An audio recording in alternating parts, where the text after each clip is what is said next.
do is take my stamps and I am going to arrange them on this piece of paper so that I can do all of my stamping at one time. And when you put your stamps down, you want to make sure that the back is always facing you. So back side up. So there's my large poinsettia, and I am going to put the smaller one down here, and then I'll place the berries up here, and I want to leave enough room because I'm either going to fussy cut everything out or I'm going to use the dies. If you purchase the dies, you can use the dies to cut everything out. There's the large leaf and there is the small leaf. So the first thing that you want to do is actually stamp your outline image when you're doing two-step stamping. So place everything down, swing over your acrylic hinged plates and pick up all of your stamps, just like that.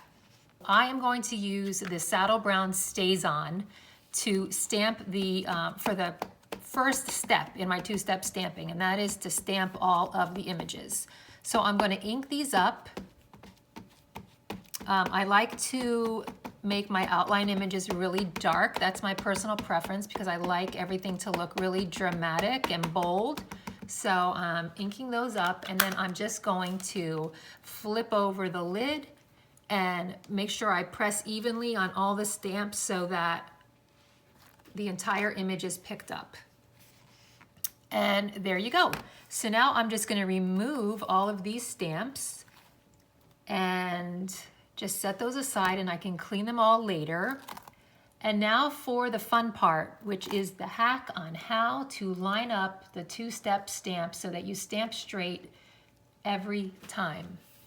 So you have your Stamparatus here, and you can especially see this when you go to put the berries on this little berry vine. I just want to make sure, I'm going to look over top and make sure that I have them lined up straight. Now, if I were to do this with the separate acrylic blocks, it would be really, really difficult for me to stamp the outline and then to stamp the berries in the center of the outline. But because of the Stamparatus, I am able to do this pretty much perfectly. And now, if you see on this stamp here, this is where it's really going to show if you do it right or not. The vein of this stamp is blank. So when you stamp the image, there is no ink that's going to appear in the middle, because what's going to show up is the line of the middle that is on the outline stamp. So I want to place this once again, make sure the back side is up, and place that right there in the center. Make sure you line up that clear line along the center vein of that outline image. And then you're going to take the smaller stamp and line that up in the center of the smaller leaf. And go ahead and line up the inside of the poinsettia,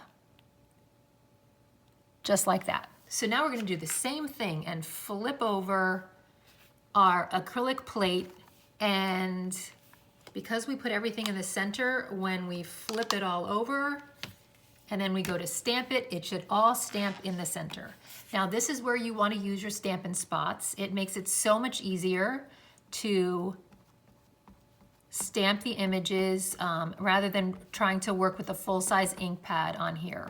And especially if you're using more than one image. If you do not have a Stampin' Spot in the color that you like, you can go ahead and purchase a blank Stampin' Spot and a re-inker and create your own Stampin' Spot. So you can potentially have one in every color. And now for the center of the leaves, I am just using Old Olive, and I am inking those up. And now watch how easy it is to do two-step stamping and get the images straight in the center. Just turn it over, press it down, and there you go.